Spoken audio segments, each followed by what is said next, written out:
Are you trying to navigate this crazy thing called life? Well, you're in the right place. Welcome to Unraveling with Rayne.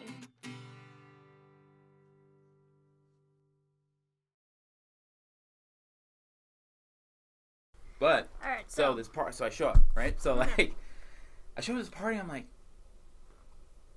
what the heck's going on? Like, what kind of party is this? And he's like, oh hey, what's up, Alfred? Come over here. And he's doing his thing, and he's not like spinning hip hop or anything. Yeah.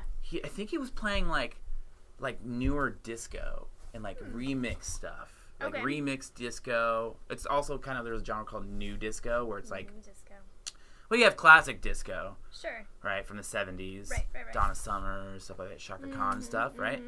And then new disco is just like a new era of that, right? But like, I was just like, what, dude, bro? Like, okay. And it was crazy, like, people there, like, they seemed really cool. Yeah. And like, people were smoking a little pot in the Yeah. house and drinking wine and dancing. Yeah. And then we go outside and people were like skinny dipping and not caring and just out. There was a jacuzzi. People were just kind of hanging out. We really need to Like, figure out who owns this house. That's what I'm saying.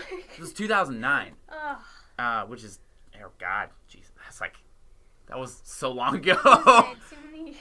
Too many years. But anyway, so I show up to this party and I'm just like, I'm kind of like, I'm not gonna lie, I'm a little impressed. I'm like, wow, Tri-City's come a long way.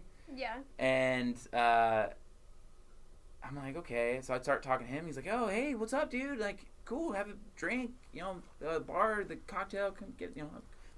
Okay, cool. Yeah. And I'm just looking at him like, so what are you doing? Like, what is this? And like, dude, it was all foreign to me. Like, Really? Yeah, he's like, oh, I'm playing music through my computer and it's on this, the turntables are like real vinyl and you can like move it around. And I was like, whoa, dude, I didn't know this was a thing. Like, I knew what vinyl was, but I didn't know it could come through like the computer. I was like, really? Come to find out, it was a program called Serato Scratch Live, which I still use to this day. Nice. It's an updated version that they named differently. It's called Serato DJ, but Serato's great. You get to play music off your laptop and use vinyl at the same time. So for all those aspiring DJs out there, that's 100%. 100%. If you don't have Serato and you're a DJ, consider it to be a part of your life. Unless you are strictly playing EDM clubs, then flash drives and what they call CDJs, that are CD. Essentially, they're turntables that you can manipulate CD, and it will sound like vinyl. Interesting. Yeah, but there's no like flutter like with a turn. I was gonna say, wouldn't it take away from it? No, because if you have a loud club, like if I put my 18-inch subwoofer here and just cranked it as loud as I could and cranked the mixer as loud, this would shake off your table right now. Like right? Because of the vibrations. Right. Same thing with like a needle. Right. So like the needle of a record, like it just makes it skip. So a lot of those EDM dudes, it's all like a digital sound. Yeah. They don't have to worry about anything, dude. It's all crisp. There's no flutter. Like there's no, like you have a turntable that actually spins physically and like there's a little bit of lag. Like a little bit. But all those EDM dudes, they're just like, it's all there. So like looking at it from other like musician standpoint, like I hear some people that are like, oh well, you can clearly tell that was generated through a computer, and they don't give it as much like validity as the other thing. So is that the same kind of thing? Are there some people out there like that? Well, so there's also the argument of like, oh, okay, I have a video. Here's a video of Martin Garrix, who did this song called Animals, which was like, I think he's Swedish. Yeah. Which is not a big surprise for EDM music, Swedish house mafia, stuff like that. Sure. And the dude he just blew up. Like, there's a video out there where they're like saying that he's not playing his mix. He's like pre-recorded mix.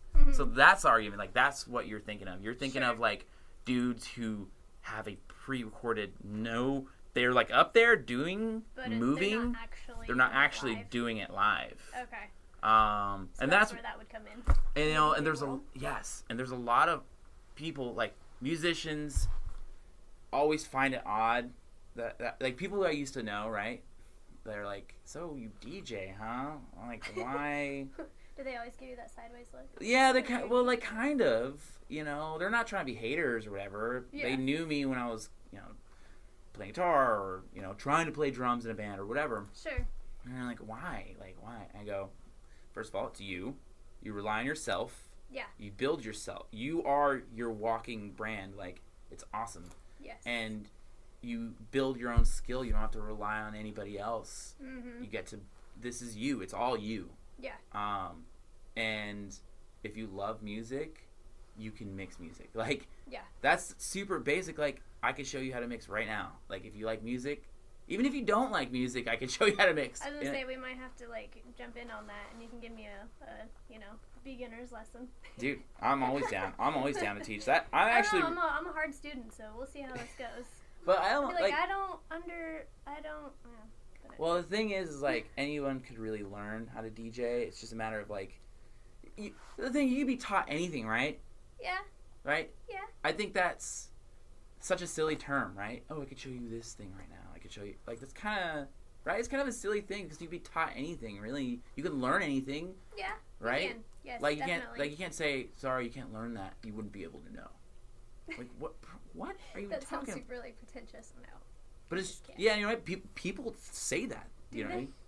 I mean, not anyone I know, but I'm sure there's people out there that say that.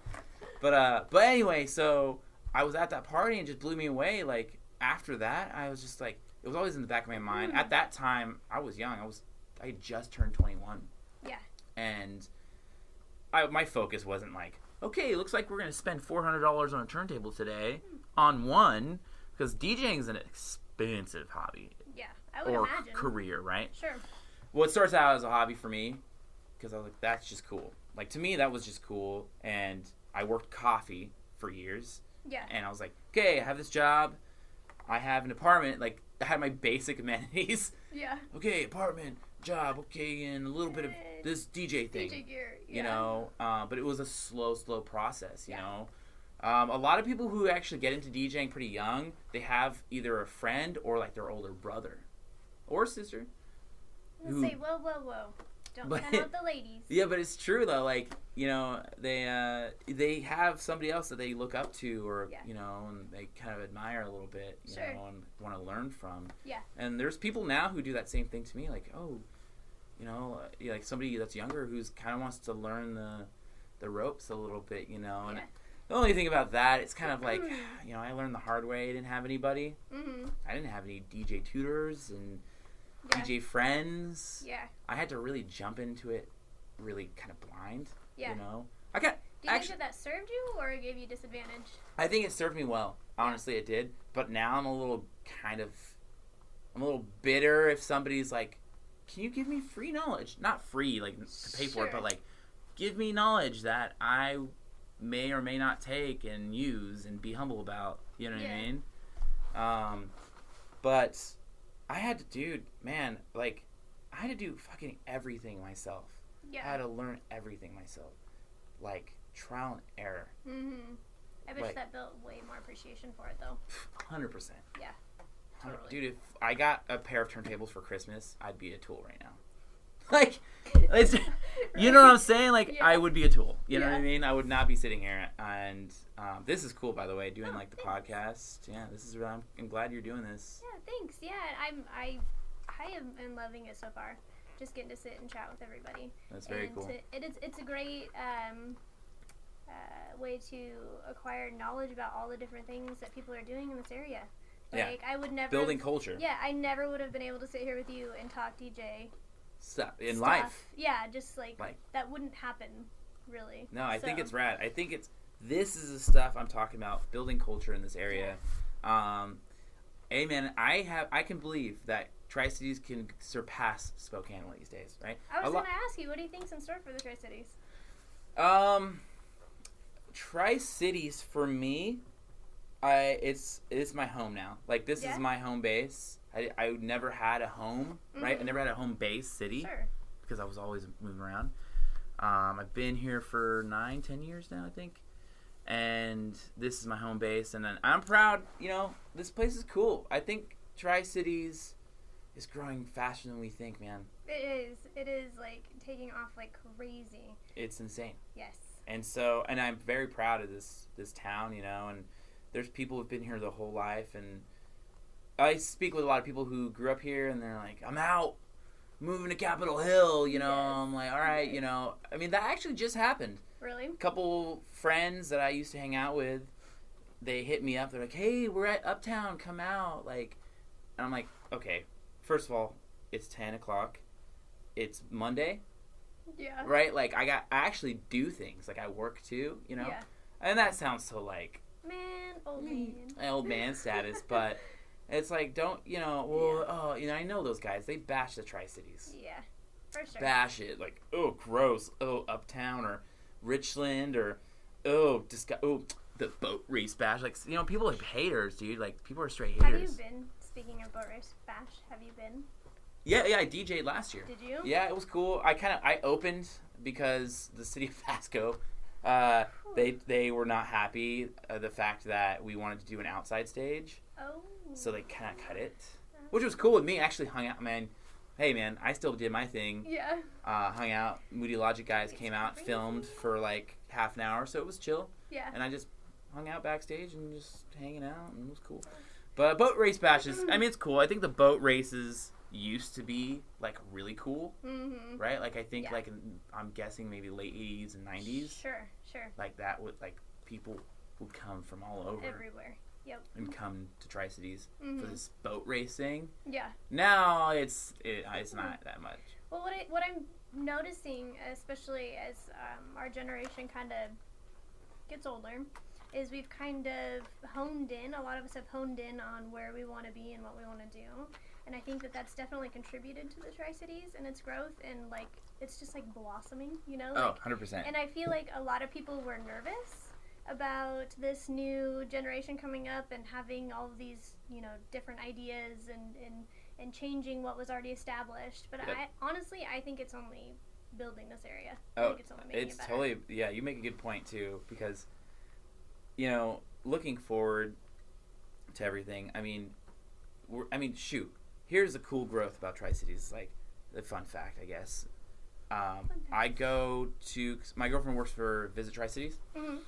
She knows a lot. She actually promotes Tri-Cities out of this area. So she's trying to get other people from Seattle, right, to come here, check it out. Yeah. Hey, dude, we got wine country. Dude, we got, you know, recreational stuff. Dude, we got the river. We got cool stuff like Richland. Richland actually has a lot of culture. Richland, oh, man, they are so... I'm not saying any of the other spots don't have culture. True. But Richland's like, I think... Is Richland the first city here in Tri-Cities? I probably. I think so, I would guess. Yeah. Because Hanford, right? Yep, because that's what started this area, really, is Hanford, yeah. So they definitely have spearheaded the whole culture, like, niche thing, for sure. And some people, like I said, that would be like, bah, culture. But, dude, like, you gotta start somewhere, you know what I'm saying? Like, totally. Because, you know, we're not Seattle. We're not Portland. I get it.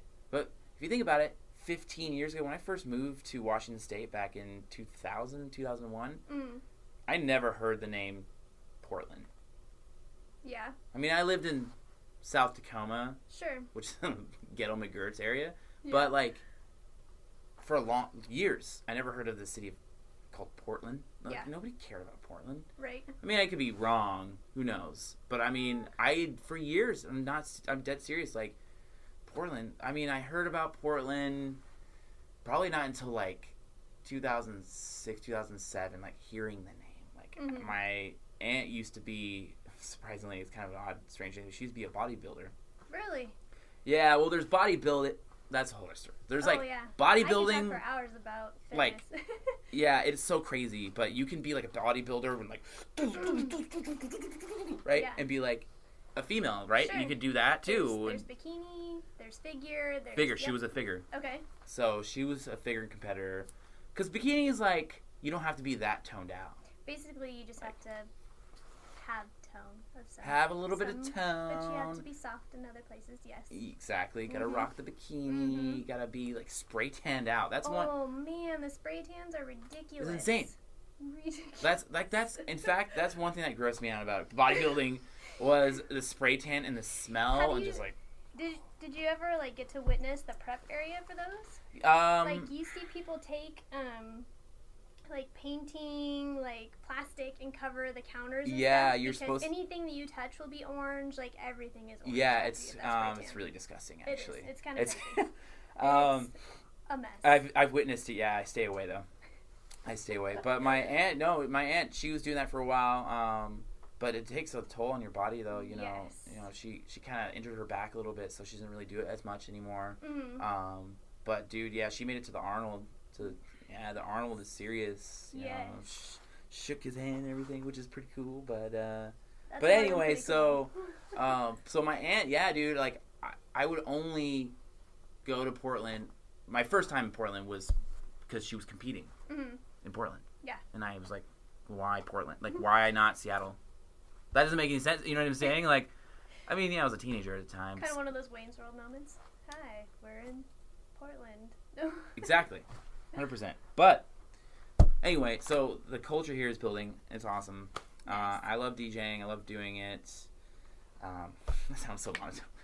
I love doing it. But no, I really do enjoy DJing, and it's crazy. Like, I never thought I'd be able to say I'm out actively doing it because it is like it's my living.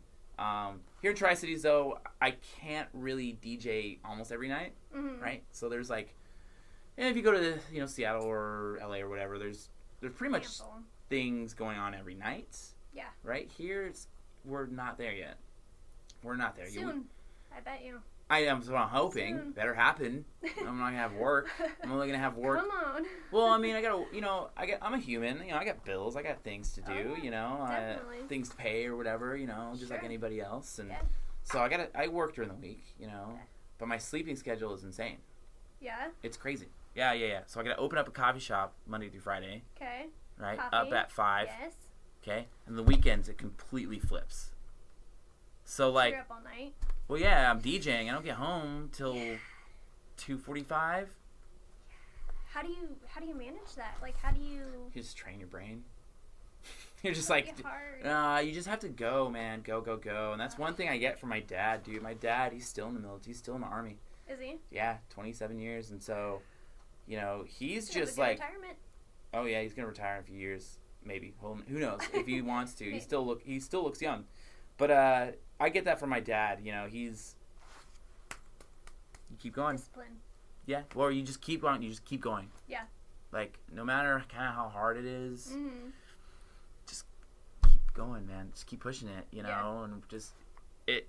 As much as it sucks, dude. Like everyone works, bro. Like I always think about how. Like for instance, the other day I was like playing with my iPhone, right? And I was like, "Our iPhone's too slow," and I was like, "Dude." Your iPhone's too. Oh, I'm sorry for your iPhone. Some serious first world problems, and I have to check myself. Yeah. You know what I'm saying? I have to check myself and be like, dude, you have a phone. Yeah. Something like an iPhone. Not everyone has nice phones. Sure. Or a phone. Sure. You know what I mean? Yeah. I mean, shoot, I have a buddy in Portland who just has a flip phone. Like almost like I know he doesn't care, but kind of cares. Sometimes I wish that's all I had, though. Yeah. Think about it. Like, think about all the time that you spend on, social media because you have a smartphone. Dude, I wish I didn't have to social media. And that sounds stupid. But, because there's so many people that say, I don't have Facebook. It's like, okay, that's cool. I think it's great. If you don't want a Facebook, that's awesome. Sure.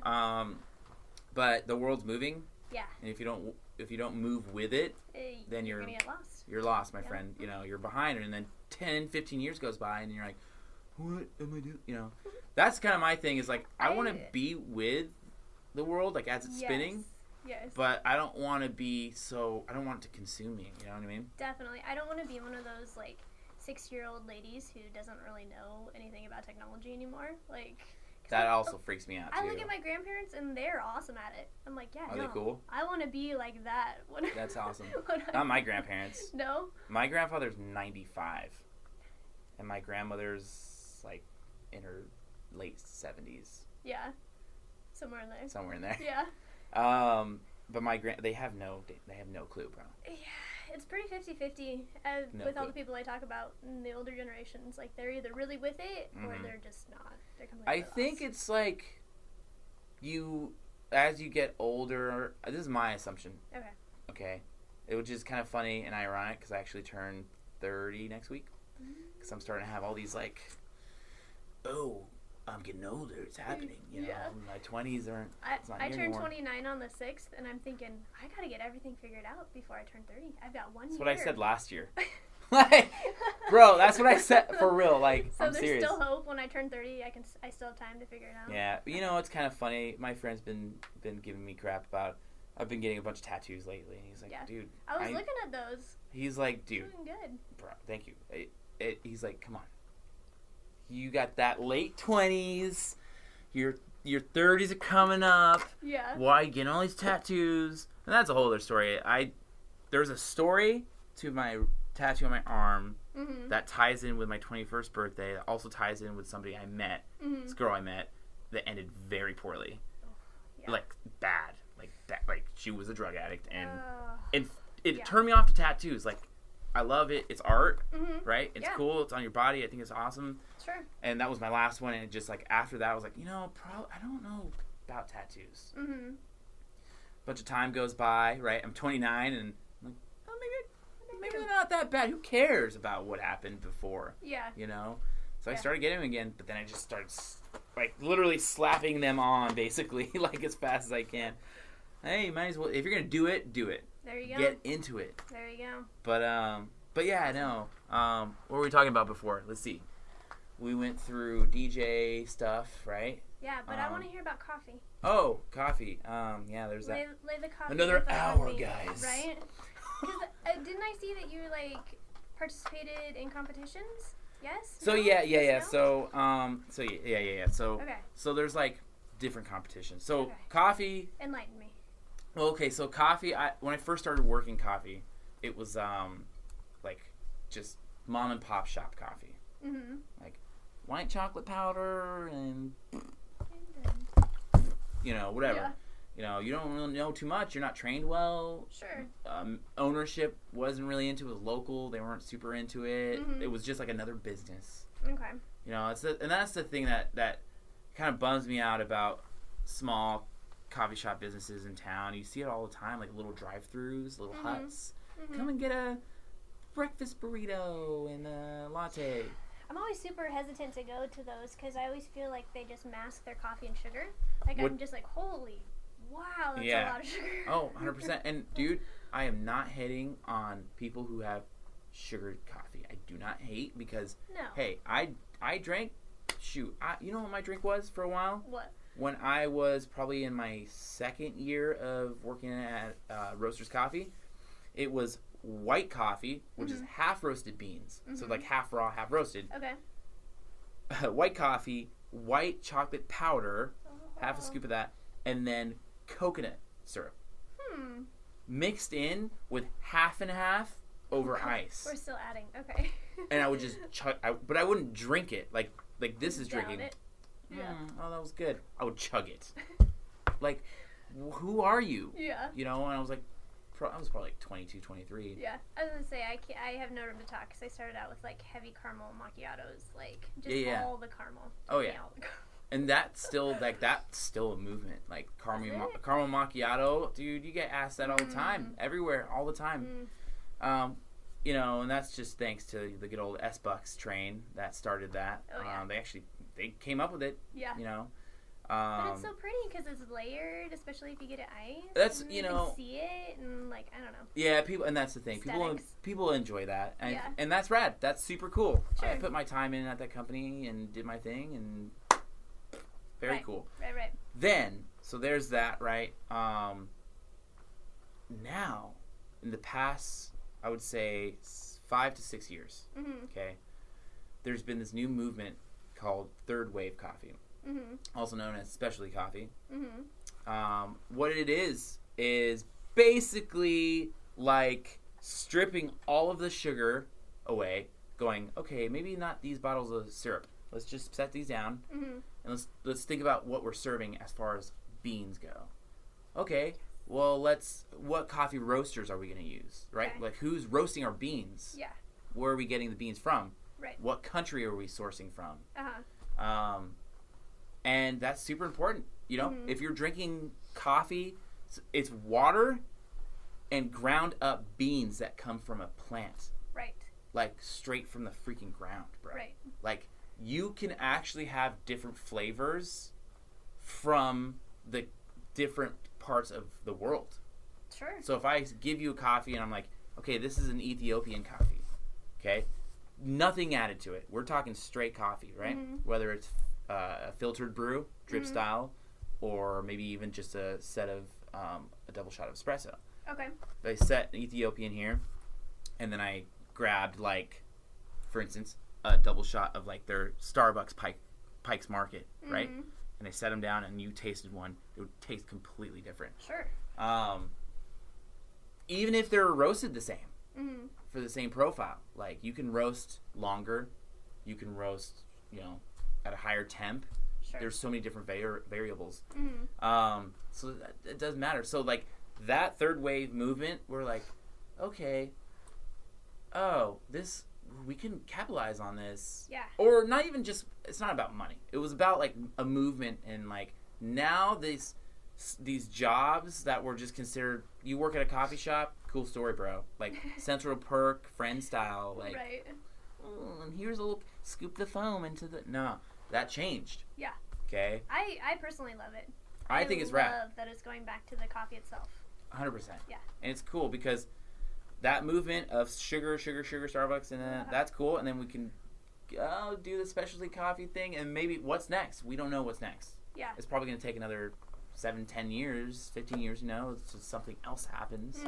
But right now, that's my world, besides DJing. Sure. I have two passions. Sure. I have DJing, I've got coffee. Coffee's kind of been around. I've been drinking coffee since I was a kid. Sure. My grandparents kind of raised me the first 4 or 5 years of my life, so I'll get a little swig of some French press action, right? And at first you would think it's disgusting, but it was so cool. Yeah. It was so cool to drink Grandpa's coffee. Right? Oh, my kids love it. They're like, Mom, can I have a drink of your coffee? I'm like, all right. It's so cool. And they feel all like... Yeah, because they know deep down, like when you're a kid, it's like it's a grown-up thing. Totally. But then when your mom or dad finally gives in to like, all right, go ahead. Yeah. It's like, all right. Oh, I can, all right. Yeah. What's this mystery stuff? And then you take a second, you're like, That's and luckily my oldest, she was like, no, but my other daughter, she loves it. Like, just straight up coffee. Like, super rad. She's just like all about it. If I don't watch my cup, it's gone.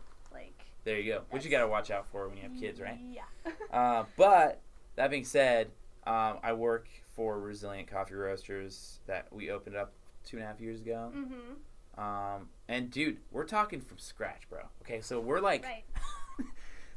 we're Roasters Coffee, right? We're all about creating a bond with our customers, creating that keeping it personal. Yes. Right, bonding with people, looking people in the eye, asking how their day is, and just really cranking their drinks out, getting them through the door, and say, hey, have a good day at work, man.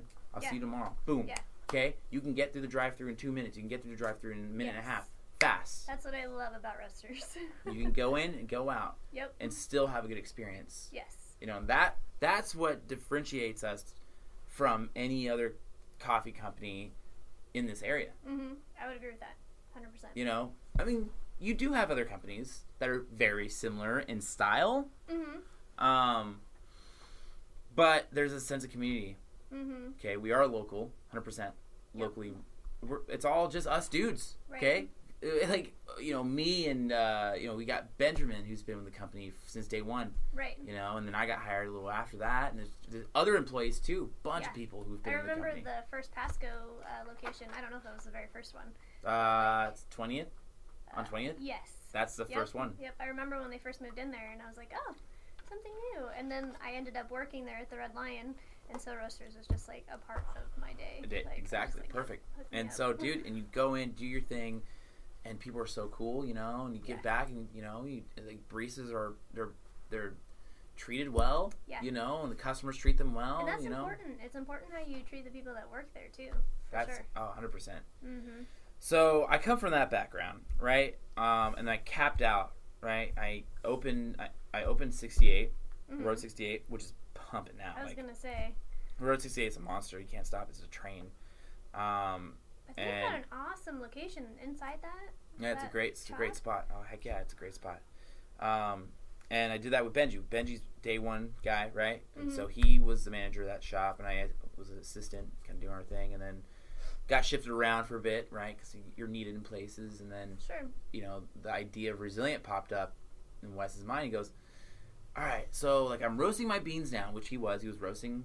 He was roasting like basically out of his garage. Like he didn't even have like a space for this. Wes stuff. is the owner of he's Roasters. He's the owner of Roasters, and like we're tight and everything. Like he's been there, you know, he's a cool dude, and like, and he would roast and be like, "Dude, I'm burnt out. Like I'm burnt. Like I need to teach someone how to do this. We need to move facilities." Like, and he came up with Resilient, which is weird. I was like, okay, like, all right.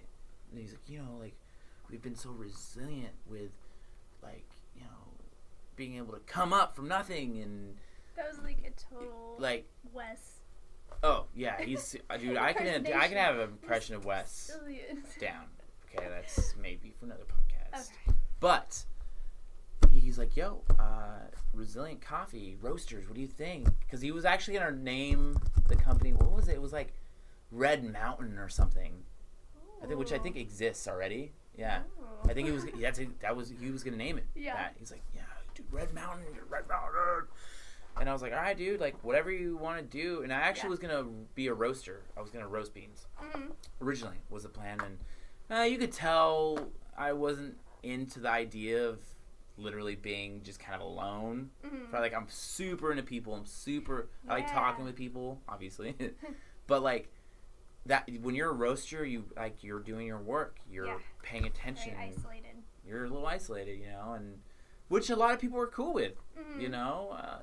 Not all the time you're isolated. I'm not saying like you just shove them in a room and like close the door. They lock the door. But like roast. Exactly. But like Resilient, you know, he was like, "Do you want to be a roaster?" And then he was like, "Look, how about this?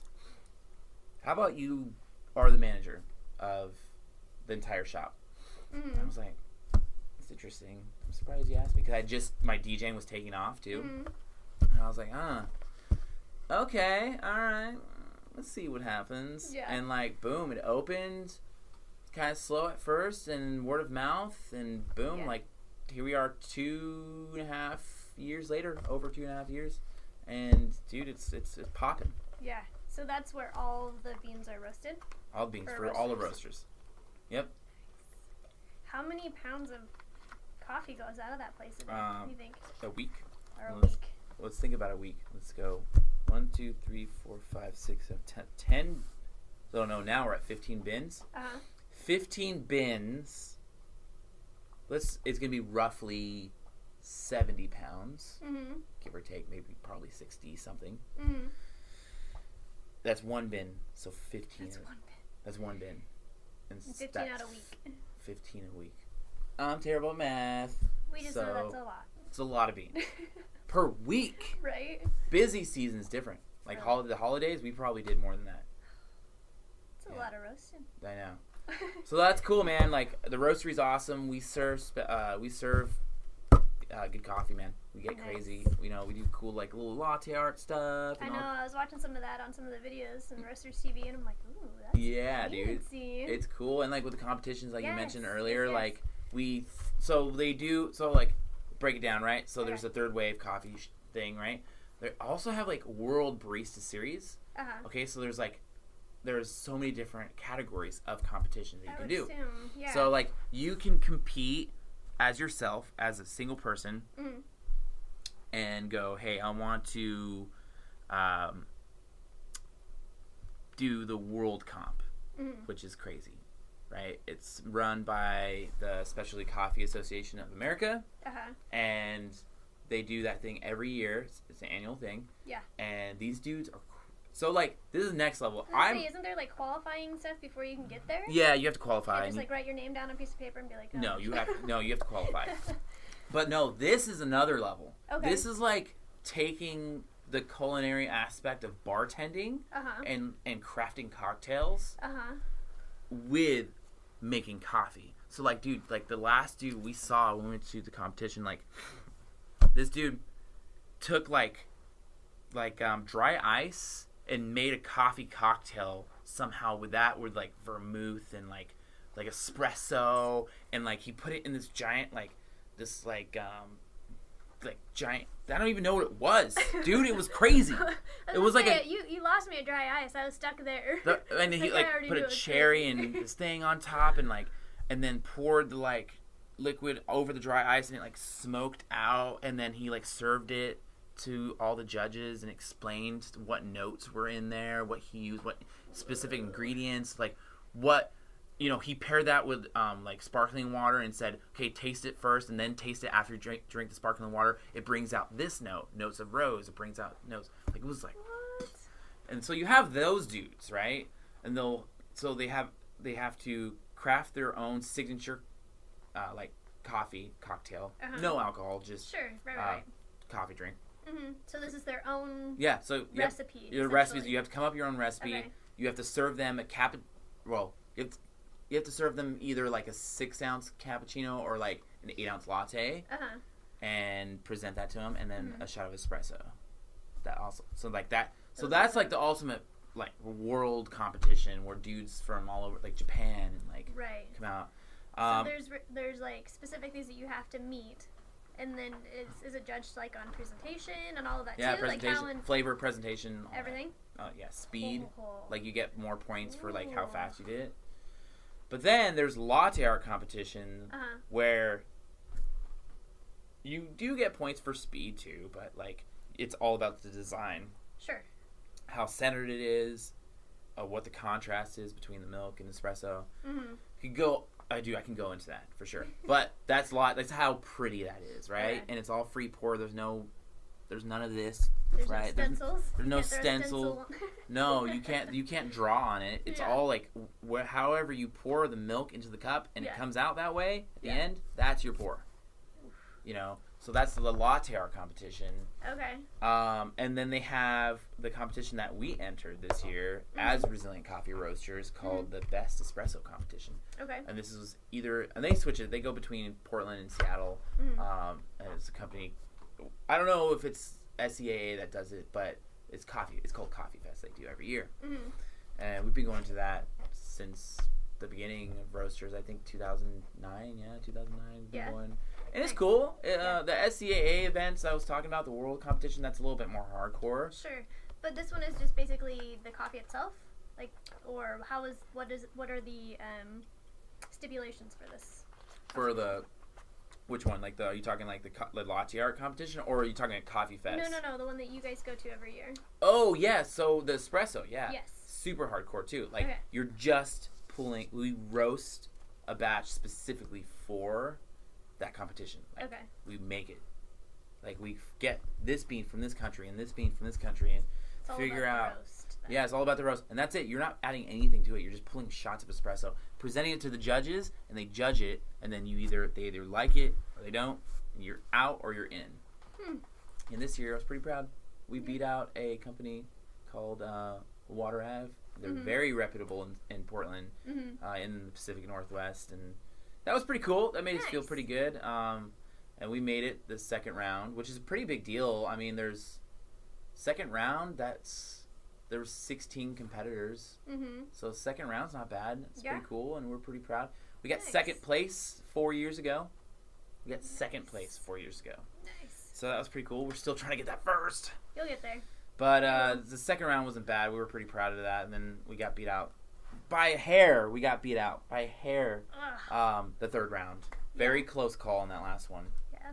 Can't remember who our last competitor was, but yeah, there's that. But then you can also compete as a company with your fellow coworkers, and it's called the cafe. Or no, what is it called? It's called the in-house cafe competition, where they judge you on your bar flow, cleanliness. Ooh. They do mock trial customers. Yeah. And then they basically, for the competition, they build a bar. Right. A mock bar. Right. And then you work as if it's your coffee shop. And they judge you. Yeah, it's really cool, actually. That would be really cool, but it would also be kind of hard, because what if that bar isn't set up the way that the one is in your coffee shop? I think you have to work with it, or We never entered that competition. That's actually kind of a new category. Is it? Yeah, I think it's only been around for a couple of years. Because that's a new concept. That's kind of weird. Yeah. But yeah, other than that, Might be like, cool to watch though, like spectators. Like, yeah, it's cool. No, you you can go. It's public. You can go to Coffee Fest. It's like $40 per person. Yeah. If you work for a company, obviously you get like some sort of discount or whatever. But like, but yeah, it's really cool, man. It's cool. Nice. Coffee. That's my coffee world. Oh. And well, I mean, who knows? One of these days, Alfie Coffee. I don't know. Yeah, put it out there. Put it out in the universe. Gotta throw it out, man. Gotta throw it out there. But yeah. It might just be Sworth Coffee. No. Ooh, it's pretty cool. It's worth it, coffee. Oh, you even got a slogan and everything? Well, people always hit me with that. Yeah. Worth it. Once, or I get like I've gotten one negative. Like, first of all, you always have people like. It's funny because my friend will make fun of me for saying this because he's like a firm believer in like the weirdest things, right? But you know, if you don't have the haters, you're not doing it right, man. You need them. You need the fuel. You need the energy. That is but there's true. been one negative thing about because Sworth's been working. My first original DJ name was DJ F3, but it just got so confusing to tell people that. Yeah. Like, people were like, okay, first of all, there's D.J.ing, who was Travis Barker's DJ dude, and he had died, he died, but he didn't die in the plane crash, but Travis Barker almost died. It was a big deal. So, but as a play on that, like, that's already kind of taken, like, DJ AM or DJ blah, blah, blah, like, just two, like, so I was like, nah, that's lame. How long did you stick with that name? Dude, for, like, almost 2 years. Really? Yeah, like a year and a half or so. And I was like, this is ridiculous. This is not working. And then I was talking to a buddy of mine who was helping me out with graphics and web design, and he was like, dude, what about your name, dude? Like, Farnsworth, because my name's Farnsworth, right? Right. Your last name's Farnsworth. Can't you do something like DJ Farnsworth? I was like, nah, that sounds weird. Like, who the... Weird. That sounds like, I don't know, it's like somebody, like, we're going to go see DJ Farnsworth today. And like, no, I'm cool. Like, bro, like... Doesn't sound inviting? I didn't, so I was like, I don't know. And he's like, I don't, you know, and I gotta give credit where it's due. He's the one who really thought of this. And, you know, James, he was like, dude, why don't you just do like a Sworth or something, like Sworth or Worth. What about Worth? Yeah. I was like, no, Worth is weird. What if we just cut it in half and just said Sworth? Yeah. No. But it's funny because some people, when you read it on paper, it's like Sworth. Yeah, instead of Worth. But like, it's pronounced Sworth. Yeah. As if it's with an E. If you were to just say Farnsworth, it just rolls off the tongue. Yeah. So when people read it, though, they're like, Swarth? Is it Swarth? So, like, there's always going to be some sort of... I totally feel you with a name like Rayne, spelt the way it is. I get all kinds of things. Is it Rayne? Rayne? I don't know. It's just Rayne, dude. It's just Rayne. It's just Rayne. No, that's so funny. Yeah, I know. Having the especially with Alfie too. Like, I have to repeat. Well, so I go by Alfie, right? My birth name's Alfred. Right. And the funny story behind my nickname, I guess it's not that exciting, but when I was living in New York, I had my roommates were also my bandmates at the time, and he's like, I don't like Alfred. Let's do Alfie. And I was like, yeah, but that's my name, dude. Yeah. He's like, no, dude, you could do Alfie. I was like, nah, I don't know. I like my name. And then somebody else, like his girlfriend or something, was like, oh, Alfie's cool. Let's do Alfie. Like, let's go Alfie. I was like, all right, dude, I guess so. And then Has it grown on you since then? Or well, dude, it's just like, it attaches to you. That's the thing. Yeah. Right? So, like, oh, what's up, Alfie? Like, somebody hears somebody else say it. And like, oh, Alfie. Oh, yeah, Alfie. What? So then just turn, like, you can't un-Alfie it, dude. It just, you're stuck with it. Yeah. You know what I mean? So it's like, I'm I just literally rolled with it. I was like, my name's Alfie. Good for you, man. But well, I know, right? But like, a lot of my people who I hung out with before I moved back from New York, they're like, okay, what's with this Alfie thing? Is that what we're calling you now? That's what, yeah, a lot of people are like, no. No, I had a friend, her name was Brandy, and her name still is Brandy. Her name was She hasn't Rayne. changed to Alfie? She hasn't changed, no. Okay. But nowadays, you don't know. That's you don't true. know if it's like Steven or something now. That's true. Right? That's true. So true, though. But, no, she hated the Alfie thing. She was like, no, dude. She's like, no, I'm not calling you Alfie. Absolutely not. It's like, all right, dude, whatever you want. And then like, I fought it for a while. Mm-hmm. And I was like, I'm Alfie now. You're so excited about that. Yeah. Now it's bad though. Now, so if you're family, don't call me Alfie. Yeah. That's in my brain. Like, don't call me Alfie. Now my freaking like aunt and uncle are doing it now. They're like, really? Oh, bye Alfie. I'm like, no. You guys don't have to give in to this. Like, it's true though. Hold strong. Yeah. Don't give in to that. Yeah. Okay. You can call me the same thing you've been calling me since I was born. Oh my gosh, that's great. That is awesome. So cool. Well, you have so much wealth and knowledge on DJing and coffee. It's amazing. Dude, it's amazing to me. Like, how much. You know what the funny thing is? I think of myself because I always... Okay, here's my deal. Okay. I want to be humble. Uh-huh. I have... Like, everyone has their issues. Like, I got stuff to work out, right? Like, just as a human being and being maybe a little bit more responsible, as responsible as I am now, like, I think back of, wow, being 19 or 20 and... Man, you're really doing things now. That's really cool. Awesome. Good job, you. Yeah. But then I'm always thinking to myself, dude, you need to get better. Do something better. Yeah. Practice more. Maybe, like, read a book, dude. Pick up a book. Bro, read a book, dude, okay? You know, my parents weren't super huge into reading. My mom would read by herself, like, once the kids were sleeping. She would read for like 3 hours and not go to sleep, you know. That's the only time you get to read as a parent.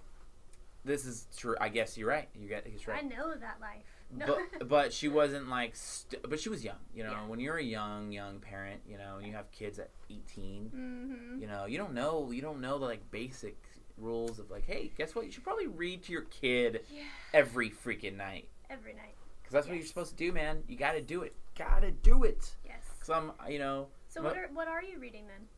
Or are you reading? I'm reading this book right now called I Am Fat by it's a autobiography. What's his name? What's his name? Jim Gaffigan. Yes. He's a comedian. Yes. And it's funny. It's super funny. And I kind of have a thing for look. Like I said, I don't really read too often. Sure. I hate to admit that. I really do. It's so lame. But it's like autobiographies. They're so interesting to me. Yeah. They're so cool. Before that, I read this book called Disaster Artist. Mm-hmm. It was about this movie called The Room, which is like a whole other story. Like, we can talk about that. I was gonna say, They just made a movie. I was gonna say, I've seen the previews for it. And I'm gonna see it. I'm gonna have to go see it. It's cool. You gotta go see it. But you gotta see The Room first. I know. The crazy thing is, you can't even rip it, dude. Well, I'm sure you can find it on like Pirate Bay or something stupid. Yeah. If it even exists anymore, but sure. I didn't even know this movie existed and that there was such like a huge cult following to it. I was like, what is this? And my husband's like, you've never heard of that? And I'm like, no. You know what? I think it's like it's like this underground thing that people, you know. I heard about it through a friend who was like, he was like really into like manga anime stuff. So he was also like the dude who stayed up all night and would like be on like chat roulette and like, you know, 4chan and like look at memes all day and like play anime stuff. So he like knew that kind of underground stuff. That's how memes came about, dude. Sure. Memes came from like the weird underground internet world. Right. That's how, you know, now memes are like, you can make a meme on your phone right now. Totally. Like, totally. But it started with those dudes who were like super nerded out. Yeah. Like, let's be real, they were nerded out. Yep. And they were playing their, you know, like, you know, reading their manga stuff backwards and like, that's respect. That's super cool. Totally. I'm not super into it. Like, I know about it. Yeah. But like, if I'm gonna read, okay, I should probably read the right way first before I take a manga book and read the opposite. Right. Should probably get good at reading normal style, and then let me pick up. But like that's you have to be. That's like fantasy, and Mm-hmm.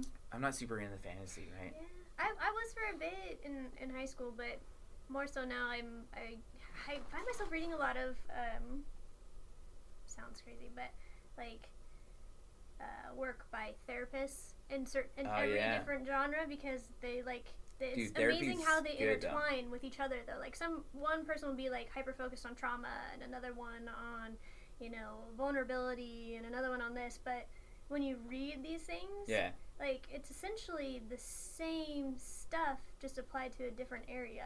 Like, there you go. Really, truly, I'm like, whoa, this all makes sense. Dude, now. that's crazy. I think therapy's good. Dude, you know what? What I can do? You know what? No, I'll put my phone down. I was gonna live Facebook or whatever. That's the thing. I gotta get better at being more like socially, like physically social. Like I'm really social, like face to face. Yeah. But like doing the internet and like doing like social media. I need to be better at that. You see how quick people are nowadays? Yeah, it's intense. They're like, boom! It's really intense. Boom! Especially people who are like touring, right? Like artists. They're constantly. Well, it's not only that, but they know exactly what to post and where to post it and how to post it. And I'm just like, well, my brain can't keep up. I don't know. I can really think it through. It's tough because, it sounds weird, but those dudes who do that, or people who do that, they like, that's their life. That's true. Yeah. Like, but I have things. I do things. Yeah. Right? Like, I don't know. Look, this is okay. Check this out. A lot of the people who are hardcore social media, like snap, dude, we're snapping every day. We're snapping every hour. We're Instagram story. Now that Instagram has stories, I know. What's with that? Now their stories are everywhere. Yeah. So, dude, the people who did, this is my theory. Okay. This is just a theory and an observation from me. Okay. Okay. My observation is the people who are super, super good about doing that, and they're just cramming content down people's throats with social media, they were probably around, they truly didn't live the dark days of MySpace, bro. Oh, yeah. Okay? Come on. Yeah. Because MySpace was like, that was so huge in the MySpace. You know how many hours I spent coding for my MySpace page? Like, you did the coding? Yeah. I was never into... I would love to design, like, a beautiful page, and I would just spend much time. Yeah, you can get super hard... You used to be able to get super hardcore with it. Yeah. Like, I would do, like, the presets. Yeah.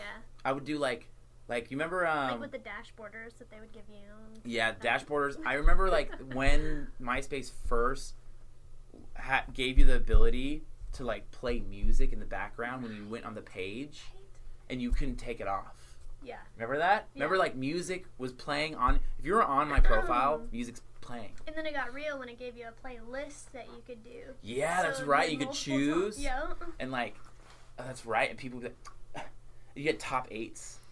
Yeah. Like, you're not my. Like, I had girlfriends who'd be like, "Oh, I'm not number one." Yeah. Oh, So that my theory behind people who are hardcore about that, and not everyone, I'm just saying the majority, is my opinion. Sure.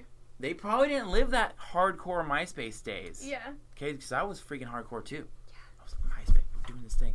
Like, Facebook Tom, or not Facebook Tom. I MySpace resented Tom. Facebook for a long time. Like, I was like, I don't know about this Facebook thing. I'm really into MySpace. Like, what is this new thing coming and like trying to steal? Well, it was like my creativity, because I couldn't like. It was so basic. Like, yeah, I felt like I couldn't do anything with it. I know. I didn't like it either at first, and that was, dude. When the only reason why I opened up Facebook account was back in 2006. Mm-hmm. Super. I didn't have one until. Wow, but it wasn't public. 2008. It wasn't public yet. It was like if you went to a college, you had to like get approved. Facebook. Yeah. So like. They had just started doing junior colleges, and so CBC was on there, like it was brand new. Yeah. And so I was like, and the reason why I got one is because I kind of had a crush on this girl at work. I was working for a doctor's office, and she was like, oh, I was like, hey, add me on MySpace, and she was like, MySpace? I'm on Facebook. Super legit. MySpace is for like kids. I'm like. Okay. First of all, I was like 17, so I was a freaking kid. Right. And she was like she wasn't even that much older than I was. She was 19. Like, she acted like she was, like, in her 30s, There's still some bro. resentment here. Still, like, for real, though. Right? So, so anyway, so I was like, this Facebook thing. And I went on there, it was all basic, bro. I was like, what? You had to get approved? I was like, approved for what? Right. And I did. I, like, set it up, and I was like, oh, I'm a CDC student, cool. Yeah. And, you know, at WCU, you could connect with people at WCU as well, too. Yeah. And WCU Tri-Cities and in Pullman. So there was, like, the trifecta of students. And I, like, it was funny story to that. I ended up adding her, and she never added me back. That chick, well, her loss. Cold-blooded. Cold-blooded. But no, that's my theory behind it. That's, I gotta get better at that. Like I should have my phone right here being like, live. Although, that'd be kind of a weird live feed if you think about it. Like I'd start the live feed and we were like talking. I'm like, who the what's happening? Live feeds are so... How many of these live feeds have you done? I've done, not very many. Maybe a total of 10. So, I did this thing on my page where, I've got a bunch of footage for a previous 30 Days venture that I did that I'm going to release, but I did the second one, and it was 30 Days of Things, you know, Thanksgiving and all this stuff. So I'd get on every evening, and I do a live feed, and I talk about everything that we were thankful for. And it was amazing how intimidating it was at first. Like... Super intimidating. Here I am. You know what I'm doing? I'm forcing myself to do it while I DJ. Yeah. So that it's not weird. It's super weird. Like, live streaming is not normal. Yeah. It's super cool. I think it's rad. Cool. It's just something we need to, like, you have to be comfortable with doing it. And there's so many people that are, I think, gosh, being creative doesn't mean shit anymore. Right, because it's so, the saturation of people that are like, I'm creative too. Like, you know, like growing up, like, you know, in the 90s and stuff, you know, in the early 2000s. Yeah. You know, that was like something they're like, okay, hone in your creativity. And I'm not saying don't be creative. I'm not saying that. Always be creative. I'm just saying that, like, now it's tough. Yeah. Now it's harder. Like, 2018, dude. Like, 2018, like... But, you know, I think that with so much given to people, like you said, like, everybody looks super creative because of all of the tools that they have. But on the other side of that, I feel like it could almost make the people that are really honing their creativity shine even more because they have so much available to them. Yeah, like, what do you think? Being, being authentic. Yeah. Yeah, like the most real, true, like, creative person. But then you also got to think on that, 100% agree on that. Then you got to think originality. That's what people are looking for. Yeah. Like, how can we be original these days? Yeah. Like, what isn't taken? Yeah. You know, I think the quickest way to remedy that is to, like you said, go back to just being authentic. Just be who you are. You know, really. It's kind of funny that you say that because, you know, we're talking about originality and, okay, like, what makes me different from other DJs around here, right? There's certain things, right? Yeah. Like, well, first of all, skills, one. Yeah. You know, but I think not, so this is so true. I'm sure people who have been successful in, whether it's, you know, the entertainment industry or, you know, music or film or whatever, they're like, oh, so how's your success? You know, like, how did you do it? Dude, it's literally not giving a fuck. Right. About what any other person thinks. Right. And you just doing you know what I mean? How did that impact you, like, on a personal level, though? Because it's really true when you're trying to put work out there and it's so close to you and, like, who you are. And, like I said, that gives you that edge of being different than everyone else. But, like, did that ever, like, create discomfort for you in your personal life? Like, being aware of that. Yeah. Well, the funny thing is that you say that is I overthink things quite often. So I'm like, okay, is this right? Is this right? Like, and that's a tough thing to do because especially when you're trying to cram content out there. You know, like, I mean, I'm doing the producing thing right now too.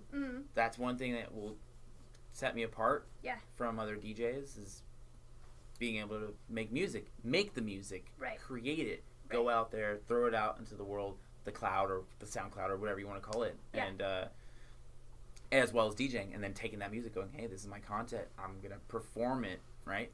A lot of those DJs do nowadays, and being true to myself is important. Being being real, not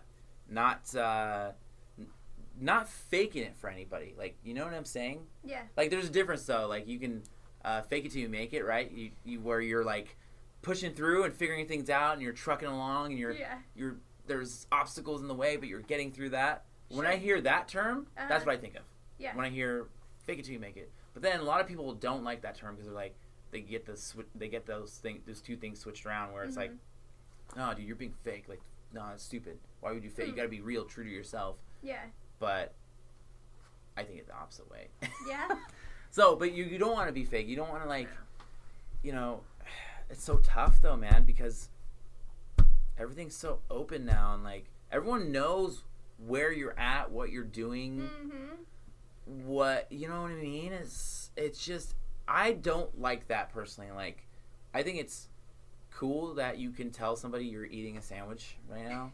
This is the best sandwich ever. Yeah, I'm at Shake Shack, bro. Just, and then like sharing locations and stuff, like that's cool. You know what I mean? I've come a long way where you can like, hey, yo, I'm gonna meet you at blah blah blah, and then boom, I'm there, you know, or hey, I can see where you're at. I think that's cool, but it also like draws too much attention to like what the hell everyone's doing at that moment, rather than being like anticipating something or wondering, right? Like there's like mystery. Like before, there used to be mystery behind somebody or an artist. True. Right? True. There used to be mystery. Yeah. Like, for instance, we talked about the Doors earlier. Yeah. If the Doors were a band today, do you think anyone would care about Jim Morrison? Instagramming their meal? That's what I'm saying. Like, that impact is so much different. It would be 10 times. It would be completely different. Sure. You know what I mean? Yeah. So that's what I don't like. I don't like that, like, sense of, like, you know, somebody's watching me. You know, it's like, I get that way too, though. You know what I'm saying? I understand that, yeah. But then you gotta think, you know, then you start talking crazy talk with all the, you know, people going, well, you know, the government's looking at us right now. Right. You know, through this lens, you know, or whatever, and you're just like, okay, well, bro, okay, calm down. Yeah. We were talking about, what was it, how when your Apple devices are around, you know, like, when you mention certain topics, then pretty soon you start seeing it in your Google ads and your Facebook ads, and you're like, whoa, we were just talking about that. Like, it makes you wonder. You're like, That's what I'm saying, dude. I don't like, or like, you know what freaks me out now? Is like, my search history is now blended into like my pop-up ads. Yes. Amazon is a big one. Like, especially products. Buy this new mixer, this new turntable. I'm like, get out of my face, you know. So that's just stuff we just deal with technology growing so fast. I mean, we were just talking about GPS the other day too, and I was dude, I didn't have, when I lived in New York, I didn't have GPS. Yeah. That was a struggle, bro. That was crazy. Luckily, like, whip out the old map. Dude, I had a freaking map. I had Ulster County map for upstate New York, and then I had a Manhattan map too. Yeah. Luckily, Manhattan's gridded really well. Remember those pocket maps? Those little pocket I never had a pocket map. I had a friend that had one. I never had one of those. Yeah. Upstate New York, though, dude, is like there's a lot of woods, so you can get lost like deep in like nowhere land. Really? Yeah, dude. Oh yeah, that sounds terrifying. That's what I'm saying. So, dude, so there would be times where I would take the wrong turn, and I'm lost for like you just added another hour. And you might not even find your way back.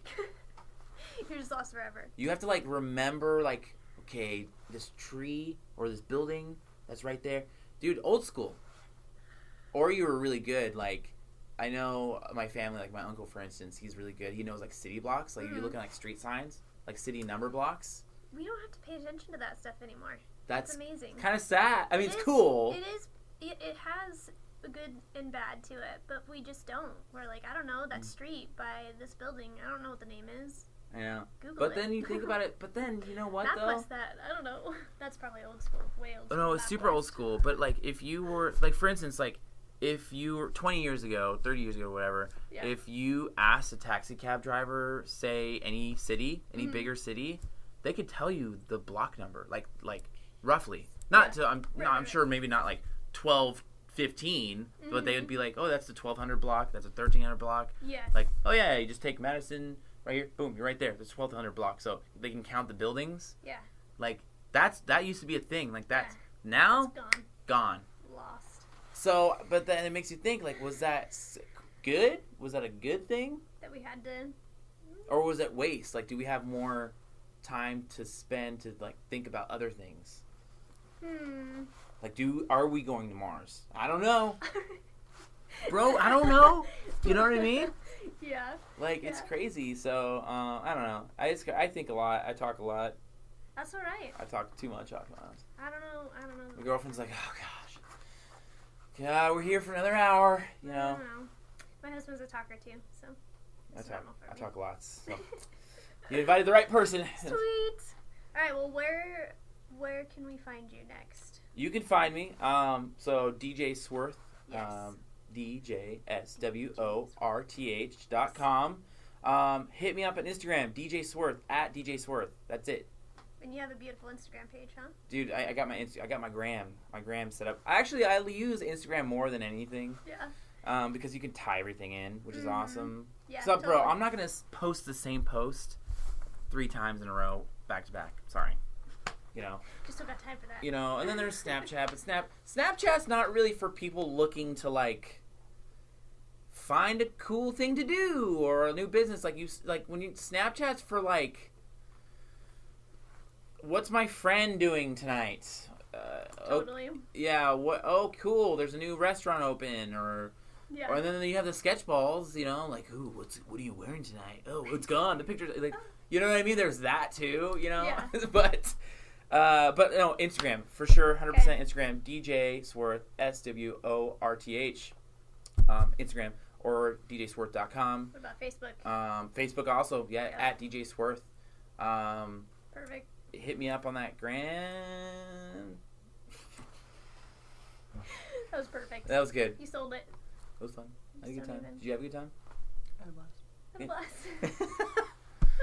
See ya. Peace out. Peace. And that concludes our Unraveling with DJ Sworth. He has made it very easy to keep up with him. You can find him at djsworth.com or on Facebook at DJ Sworth. Also on Instagram at DJ Sworth. Thank you all so much for listening. If you would like to help support Unraveling with Rayne, go to patreon.com/unravelingwithrayne. When you become a patron, you receive bonus content such as behind-the-scenes footage, along with other special content that you won't be able to find anywhere else. Music for Unraveling with Rayne was provided by Barefoot Randy. Studio space was provided by Moody Logic. Got a little chilly.